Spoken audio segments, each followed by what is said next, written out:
प्रेमियों, राधा स्वामी जी। प्रेमियों, जिंदगी की कितनी उलझने हमारे सर पर पड़ी हुई हैं और ये उलझने हमने खुद डाली हुई हैं, किसी ने नहीं डाली। जहां हर पल मन किसी न किसी सोच, किसी न किसी चिंता में उलझा रहता है, हमने अपने लिए समय निकालना जैसे छोड़ ही दिया है। छोड़ दिया है ना।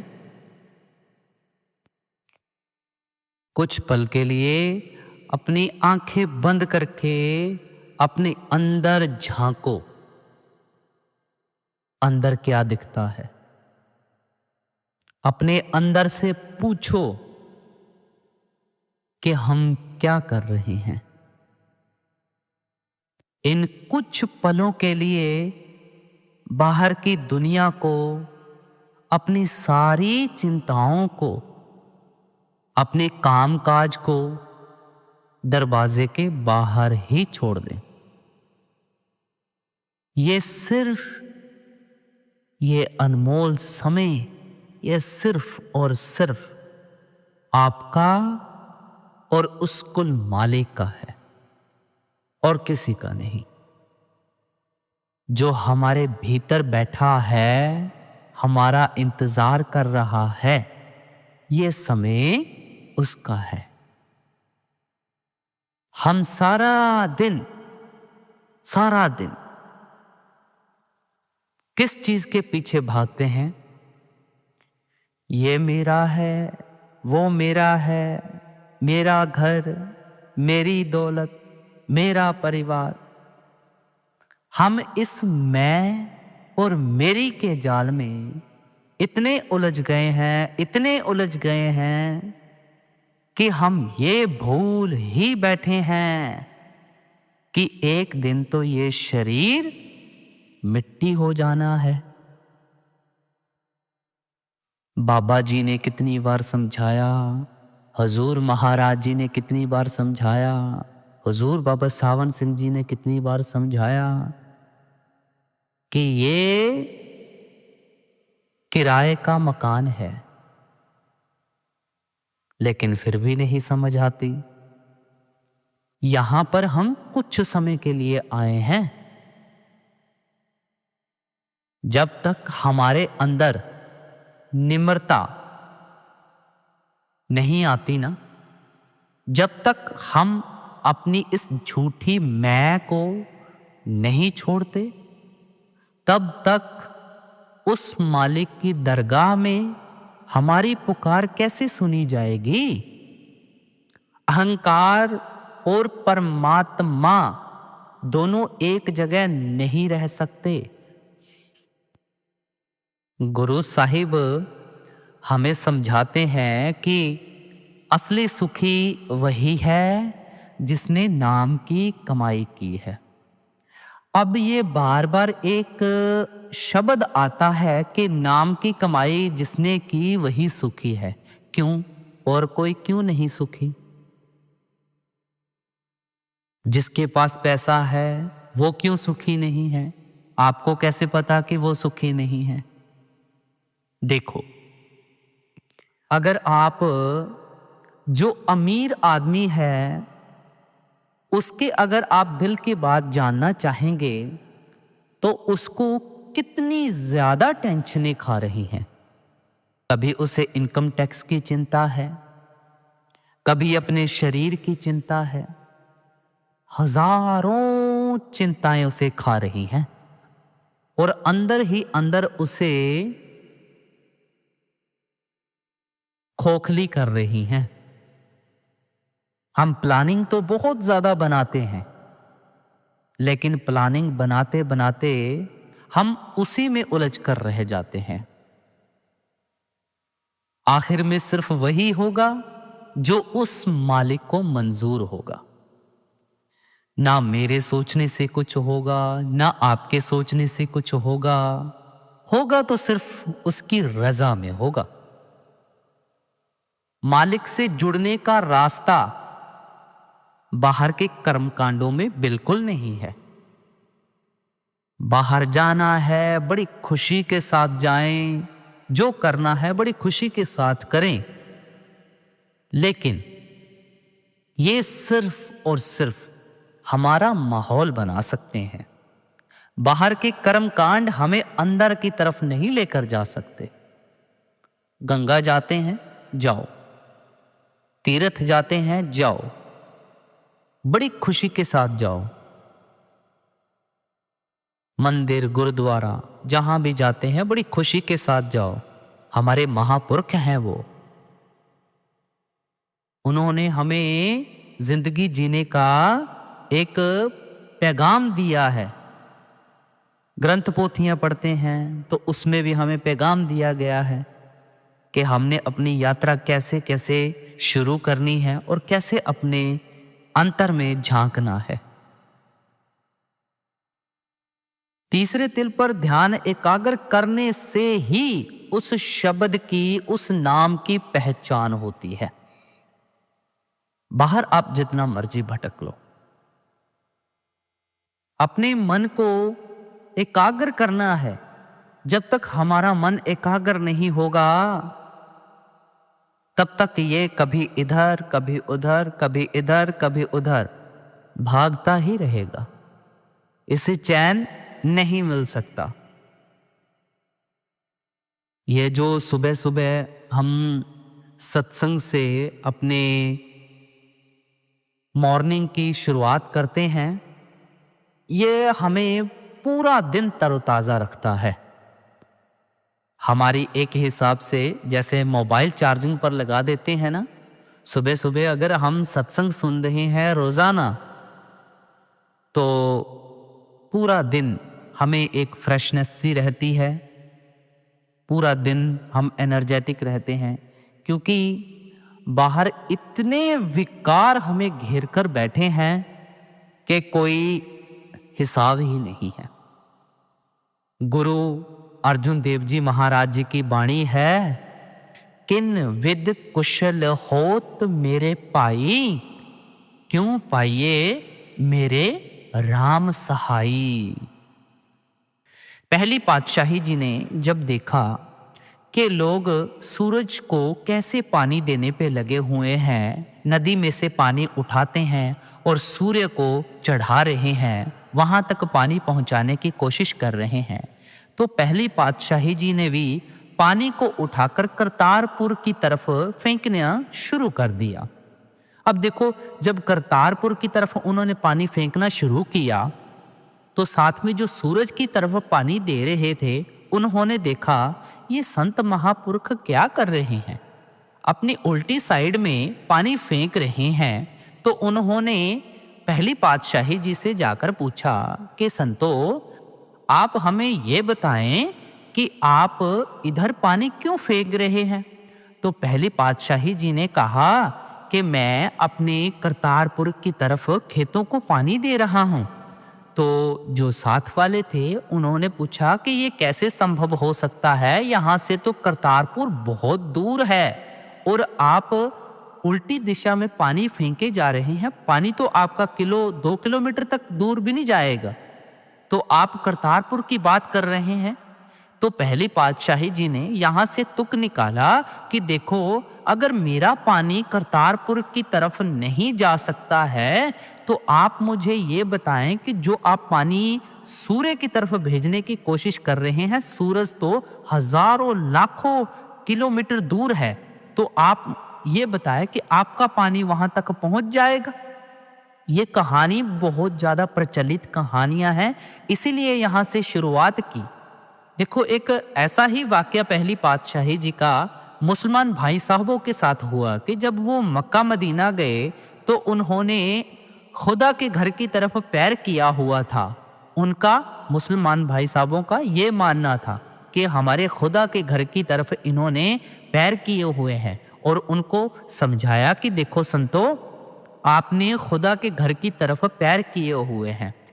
लेकिन जब पहली पातशाही जी ने अपने पैर घुमाए तो खुदा का घर उधर ही हो गया, और जब जैसे जैसे वो अपना पैर घुमाते गए, खुदा का घर उधर की तरफ ही होता गया।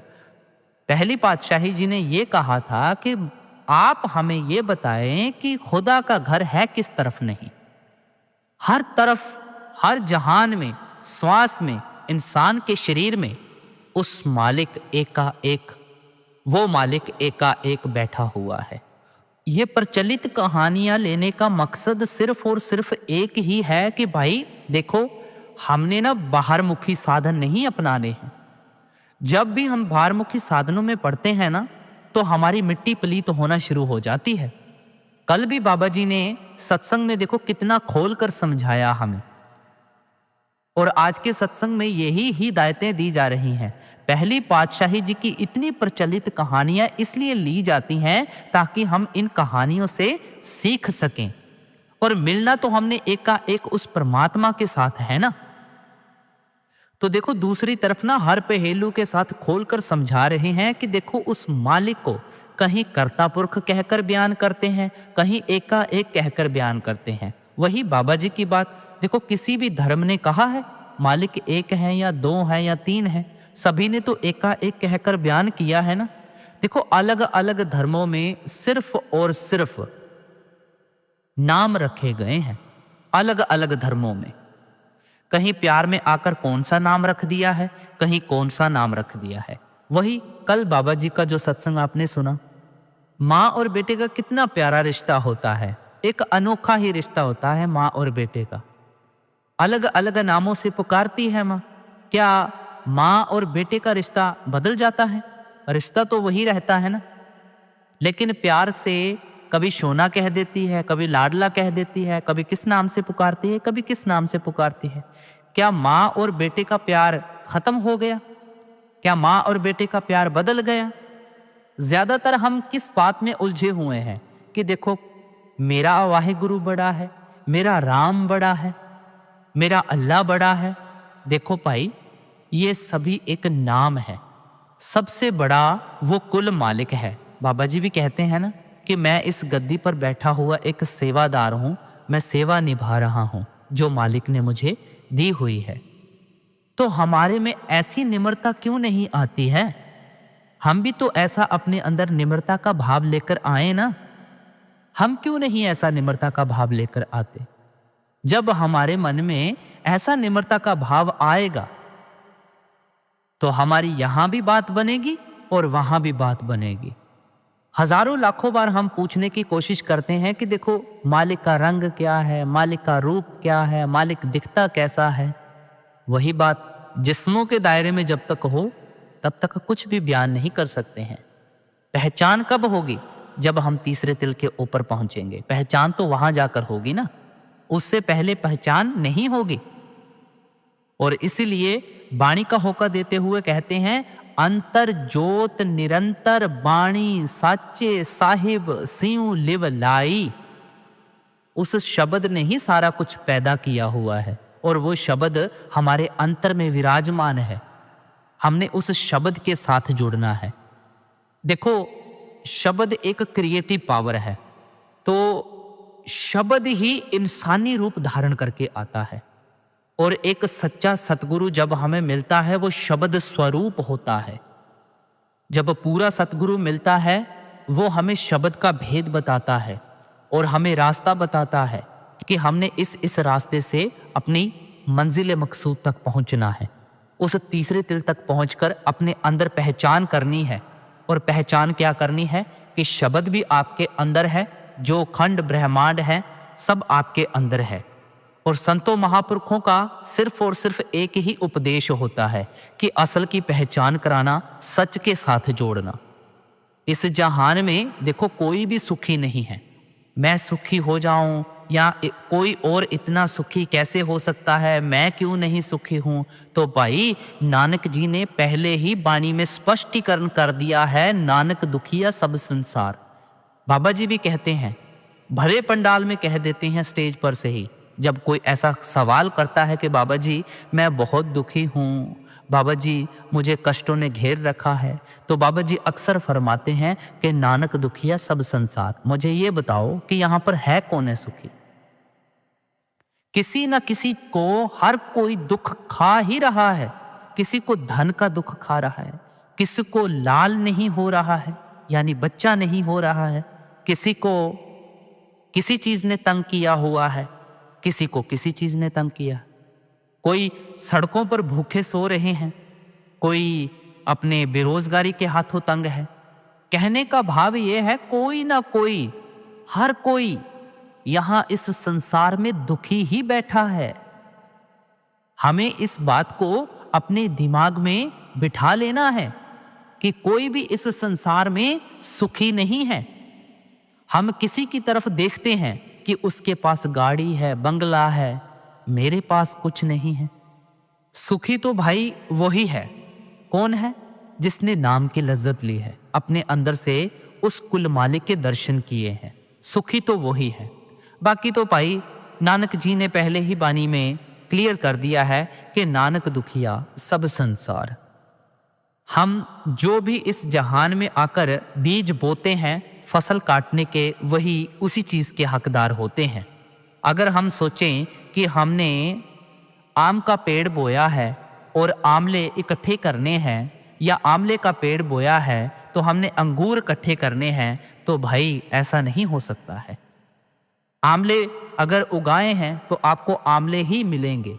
अगर मिर्च का पौधा बोया है तो आपको मिर्च की फसल ही काटनी पड़ेगी। इसलिए इस जहान में आकर जो जो आप कर्म करते जाएंगे, उन कर्मों का नतीजा आप साथों साथ ही भुगतते जाएंगे। हमने इस बात को अपने पल्ले बांधना है। हर बार समझाया जाता है, अगर सच्चा सुख और सच्ची शांति चाहते हो तो संतों की शरण में चले जाओ। वहां पर आपको जो जो तरीका और साधन समझाते हैं, उसके मुताबिक अपनी मंजिल मकसूद तक पहुंचने की कोशिश करो। जो सब सुख दाता राम है, दूसर नाहे कोई। हम अपनी अकल के मुताबिक जो जो भी कर रहे हैं ना, हमें इसका कुछ नहीं पता लगने वाला, उल्टा बोझ हमारे सर पे चढ़ेगा। अपनी अकल के मुताबिक हमने काम नहीं करना है। जो हमें संत सतगुरु समझाते हैं, उन तरीकों से हमने उनकी बताए हुए मार्ग के ऊपर उनके हुक्म में रहकर अपनी मंजिल मकसूद तक पहुंचने की कोशिश करनी है, अपनी अकल के मुताबिक नहीं। जो मर्जी करते रहो, लेकिन मिलेगा वही जो आपने किया होगा। क्योंकि देखो, अगर आप मेहनत करेंगे तभी तो तनख्वाह के आप हकदार होंगे। अगर आप मेहनत ही नहीं करेंगे तो तनख्वाह आपको कैसे मिल सकेगी? इस बात को पल्ले बांध लो कि जो मिलेगा करनी का मिलेगा। कल भी बाबा जी ने इसी के ऊपर जोर दिया कि जो मिलेगा करनी का मिलेगा। करनी जब तक नहीं करोगे तो भाई हाथ खाली का खाली ही रहेगा। अब देखो, जो होगा वो तो उसकी मर्जी से होगा, आपकी मर्जी से कुछ नहीं होगा। आप चाहे लाखों बार सोचते रहो, आप चाहे लाखों प्लानिंगें बना लो। बाबा जी कहते हैं ना, एक सवाल जवाब हुआ था, किसी ने सवाल किया था, वो खैर सवाल तो पूरा प्रॉपर नहीं पता है, लेकिन उसका जवाब बाबा जी ने ये कहा था कि ओ भाई छड्डो प्लानिंगा। ਜਦੋਂ भी ਤੁਹਾਡੇ मन ਦੇ ਵਿੱਚ प्लानिंग आंदी है, उठ के बह जाओ, क्योंकि होना तो उसकी मर्जी से है। मैं चाहे लाख सोचता रहूं, लाख प्लानिंगें बना लूं, मैंने कल को यहाँ जाना है, परसों को यहाँ जाना है, या मैंने ये काम करना है, वो काम करना है। ओ भाई, तेरे अंदर से श्वास निकल गए, तेरी सारी प्लानिंगें धरी की धरी रह जाएंगी। कौन सी प्लानिंगें बना रहा है? कभी भी जिंदगी में प्लानिंग बनानी है तो सिर्फ मालिक की बनानी है कि हमने मालिक के साथ मिलना है। हे मेरे मालिक, अंदर से दर्शन दे दे और अपने साथ मिला ले। बाकी किन्हीं भी चीजों की आप प्लानिंग करते रहो, कुछ हाथ पल्ले नहीं पड़ने वाला है। जिन रिश्तेदारों को आप अपना अपना कहते हैं, अगर थोड़ी सी भी खटपटी पैदा हो जाए, वही आपके दुश्मन बन जाते हैं। अब देखो, एक बड़ा सुंदर मिसाल देते हैं, हर बार सत्संग में देते हैं मिसाल। कैसे कि देखो, जब हमारे लाइफ पार्टनर के साथ हमारा ब्याह होना होता है, यानी शादी होनी होती है, अगर उसी के साथ हमारी थोड़ी सी बहस हो जाए तो वही हमारी दुश्मन बन जाती है। थोड़ी सी रिश्ते में खटास पैदा हो जाए, तलाक तक बात चली जाती है। ना जाने कहीं कहीं कोर्ट कचहरियों के चक्कर लगाने पड़ते हैं। अब देखो ये बात हमारे ऊपर लागू होती है कि हम किस चीज का मान कर रहे हैं। क्या रिश्तेदारों का मान कर रहे हैं? क्या अपनी धन दौलत का मान कर रहे हैं? ओ भाई, किस चीज का मान है आपको? मान करना है उस कुल मालिक का करो जो सदा हमारे साथ रहेगा, जिसने यहां भी हमारा साथ निभाना है और वहां भी हमारा साथ निभाना है। बाबा जी भी कहते हैं ना, बड़े ज्यादा भावुक होते हैं जब हुजूर जी को याद करते हैं कि भाई 40 साल हमें हुजूर जी ने क्या समझाया। बस यही बात समझाई ना कि नाम की कमाई कैसे करनी है। बाकी तो सब प्लानिंग यहाँ की धरी रह जाएंगी। क्या पल्ले आएगा जो नाम की कमाई की होगी। नानक के घर केवल नाम निधान, एको नाम हुक्म है नानक सतगुर दिया बुझाई जियो। ना वो मालिक जन्म मरण के चक्रों में आता है, ना ही मालिक को कोई बाहर देख सका है। अगर मालिक को कोई देख पाया है तो वही देख पाया है जिसने अपना ध्यान तीसरे तिल पर एकाग्र किया है। दूसरी तरफ हमें समझाते हैं कि देखो, हमने भक्ति करनी किसकी है? उस एक कुल मालिक की करनी है जो हमारे तीसरे तिल के ऊपर हमेशा 24 घंटे विराजमान है। हम जिसकी भी भक्ति करते हैं उसी का रूप हो जाते हैं। बड़ा सुंदर मिसाल लेते हैं कि देखो, कोई लोहा होता है, जब हम उसे भट्टी में डालते हैं तो कैसे वो भट्टी में जाकर उसी का रंग हो जाता है, यानी लाल हो जाता है। लोहे का रंग क्या था और जब भट्टी में गया तो उसने अपना रंग कैसा बना लिया? लाल। तो भाई इसी तरह जब हम किसी की भक्ति करते हैं ना, जब हम सही साधन अपनाएंगे भक्ति का तो उसी का रूप हो जाएंगे। लेकिन जब बाहर मुखी भक्तियां हम करते रहेंगे तो यही कर्मकांड में फंसे रहेंगे और हमारी कभी भी मुक्ति नहीं होगी। आना जाना फिर भी लगा रहेगा। अब समझाते हैं कि देखो, जो सच जानता है, जिसको एक्चुअल में पता है कि सच है क्या है, अगर उसके पास हम जाएंगे वो हमें शब्द का भेद दे सकेगा कि भाई नाम की कमाई तूने ऐसे ऐसे करनी है, मालिक के साथ ऐसे तेरा मिलाप होगा। जो शब्द का भेद जानता ही नहीं है वो हमें मालिक के साथ कैसे मिला सकता है? बात ये याद रखनी है कि जो शब्द और नाम का भेद जानता है, हमने उसी के साथ जाकर मिलना है और उसी से असली और सच्चा सुच्चा ज्ञान लेना है।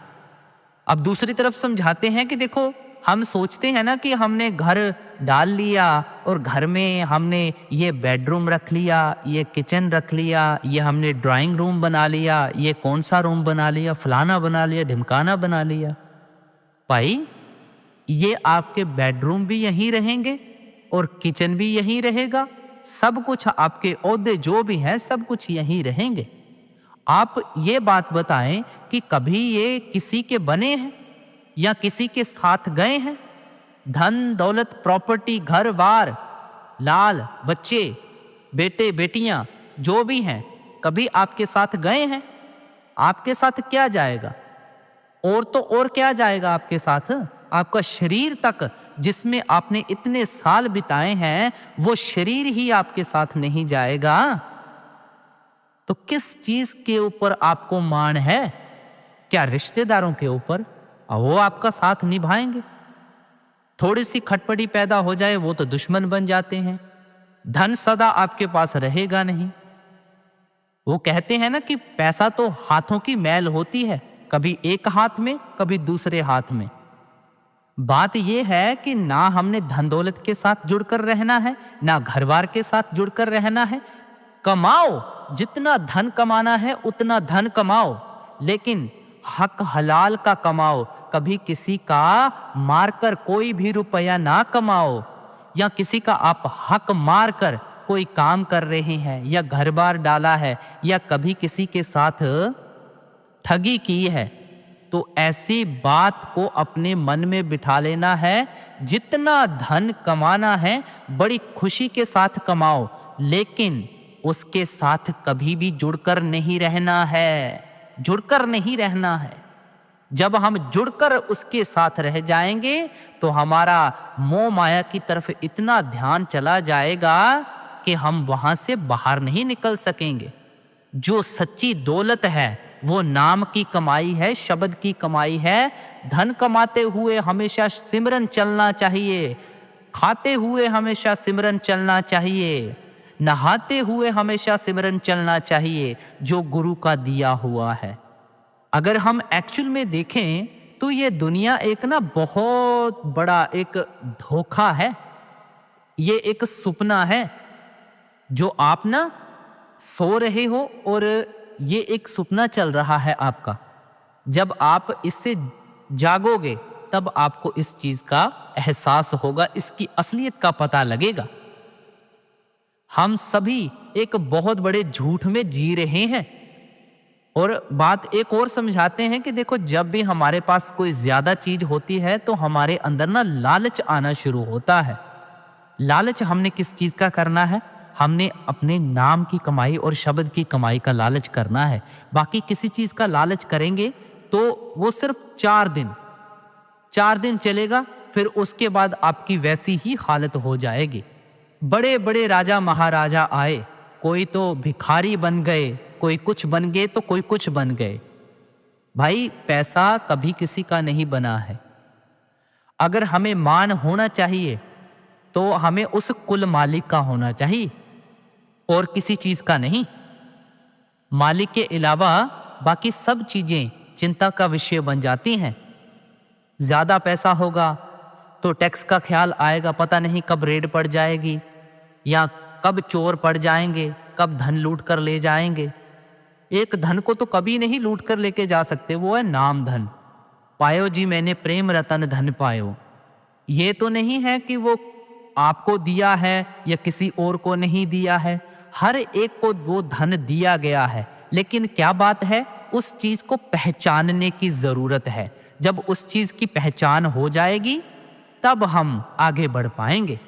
जब हम ना गुरु की शरण में जाकर गुरु की एक भी बात पल्ले बांध लेते हैं तो बेड़ा पार हो जाएगा। मालिक की दी हुई दात बख्श। हमारी अरदास क्या होनी चाहिए कि मालिक नाम की दात बख्श, अपनी सोबत में रख। मेरे लिए जो चीज अच्छी है, जो तू देना चाहता है वो मुझे देना। मुझे ऐसी कोई चीज ना देना जिससे मेरे मन में कोई अहंकार आए। जो तू देगा वो तेरा पाना मान के हम स्वीकार करेंगे और हमें अपने साथ मिलने का इतना हुक्म बख्श, इतनी दात बख्श कि हम तेरे साथ जुड़ सकें। ये हमारी अरदासें होनी चाहिए। लेकिन हम क्या अरदासें करते हैं कि हे मेरे सच्चे पातशाह, मुझे धन दौलत दे दे, मेरे घर में सुख नहीं आ रहा है, मुझे सुख दे दे। हे मेरे दाता, मैं यहाँ पे फंस गया हूँ, मेरा ये काम कर दे। हे मेरे दाता, मैं यहाँ पे फंस गया हूँ, मेरा ये काम कर दे। हमारी तो ये अरदासें हैं।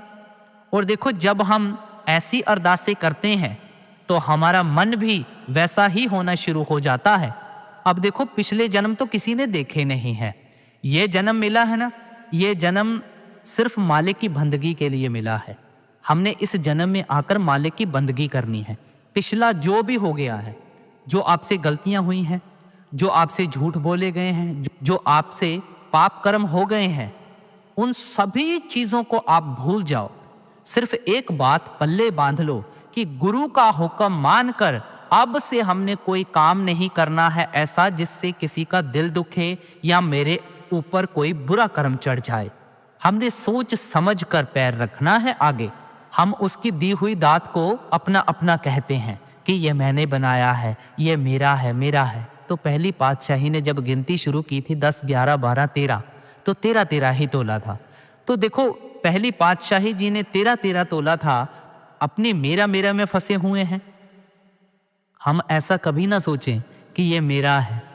जो दिया है मालिक तूने दिया है, उसका शुक्र गुजार करो, उसके हुक्म में रहो, उसके भाने में रहो। हौमे की बीमारी से जूझ कौन नहीं रहा है? हौमे की बीमारी से तो ये सारा संसार जूझ रहा है।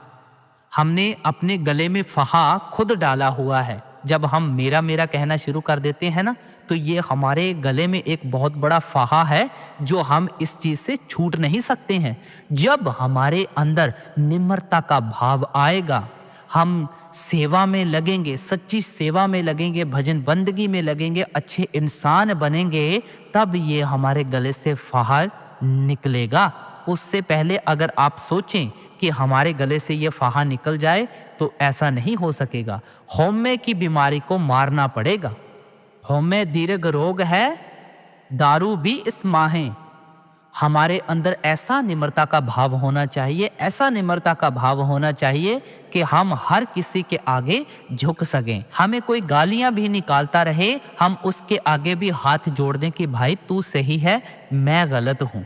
ऐसा हमारे अंदर निम्रता का भाव होना चाहिए। लेकिन बाबा जी कहते हैं ना, कोई गालियां निकालता रहे और आपके अंदर इतनी ताकत होनी चाहिए कि आप चुपचाप वहां से चले जाएं। लेकिन इतनी ताकत हमारे अंदर आती नहीं है। जब हमारे अंदर ऐसा निम्रता का भाव होगा, तब जाके कहीं हमें मालिक मिलेगा। वही बात हुजूर जी की पाई, ये गल्ला बताना मजमून नहीं है, एक करनी दा मजमून है। यानी कि ये बातों का मजमून नहीं है भाई, जो मिलेगा करनी का मिलेगा। जब तक करनी में जाहिर नहीं होगा, तब तक चाहे जो मर्जी करते रहो, कुछ हाथ पल्ले नहीं पड़ने वाला है। पाणा मन सदा सुख होई। तो आज का सत्संग ये यहाँ पर समाप्त होता है। तो गुरमुख प्यारी साची नवाजी साध संगत को प्यार भरा राधा स्वामी जी।